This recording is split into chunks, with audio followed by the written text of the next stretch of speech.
Deməli 2 turşu qoymuşam. Şəxsən öz əllərimlə bu alçadır. Bu da qarpız qabığı. İndi bunların dadına baxacağıq. Bu hardasa bir ayda çox olar bəlkə də. Bilmirəm, bu da 2 həftə falan olar ki qalıb. İndi görək necədir dadları. Deməli başlayırıq alça ilə. İnşallah aça bilsəm. Açım gəlirəm. Açdıq. İkinci dəfədir bağlayıram alça turşusunu. Ömrümdə ikinci dəfədir. Keçən də bağlamışdım. Çox yumuşaq olmuşdu. Görək bu dəfə necədir.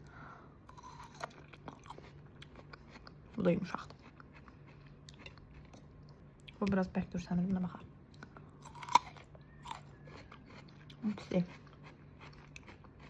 Amma dadı qəşəngdir. Oğlum, xalçaltılım alça turşusu reseptinə baxıb eləmişəm. Olduğu kadar artıq. Amma dadı qəşəngdir. Tam orada yazılan oranlarla tutmuşam ya. Necə yazılmışdı elə eləmişəm.